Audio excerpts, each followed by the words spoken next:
Now let's turn to Nepal. It saw a historic event yesterday. The country legally registered a same-sex marriage for the first time. A trans woman formally registered her union with a gay man. The registration means the marriage has been legally recognized. It's the first LGBTQ marriage in all of South Asia to get the government's nod. In fact, Nepal is now only the second Asian country to allow this, the second after Taiwan. It is a watershed moment, and it's being hailed as a huge win for the LGBTQ community in Nepal. Here's our report. Nepal has registered its first same-sex marriage. 26-year-old Surendra Pandey married 36-year-old Maya Gurung. Maya is a trans woman. She was born male. Legally, she's still considered male in Nepal. But despite this, the two have been allowed to register their marriage. Pandey and Gurung have been together for 9 years. They got married according to Hindu rituals at a temple in Kathmandu back in 2016. But they had not been allowed to formally register their marriage until yesterday. It marks the first case of a legally recognized same-sex marriage in Nepal. Not just Nepal, in all of South Asia. First, let's talk about how this came to pass. Nepal is presently at the forefront of LGBTQ+ rights in South Asia.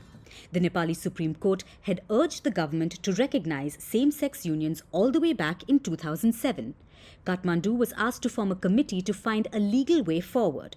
In 2015, the committee said same-sex marriages should be legalized under the principle of equality. Nepal's 2015 constitution also explicitly prohibited discrimination on the basis of sexual orientation. But despite this, Nepal's governments have been slow to act. They still haven't passed a law to legalize same-sex marriages. So then how did yesterday's registration take place? Because of a landmark court ruling in June. A few months ago, Nepal's Supreme Court passed an interim order. It ordered the creation of a special marriage registry.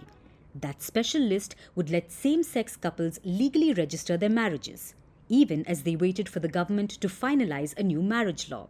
That's how Nepal's Supreme Court bypassed the government's tardiness. Now, this landmark judgment took place in late June, and 5 months later, Nepal has its first legally registered same-sex couple.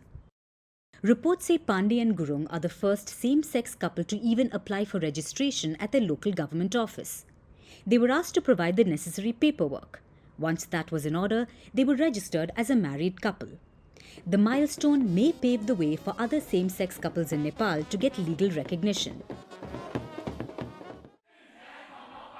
And not just Nepal, it's already being hailed as a victory for equality in Asia.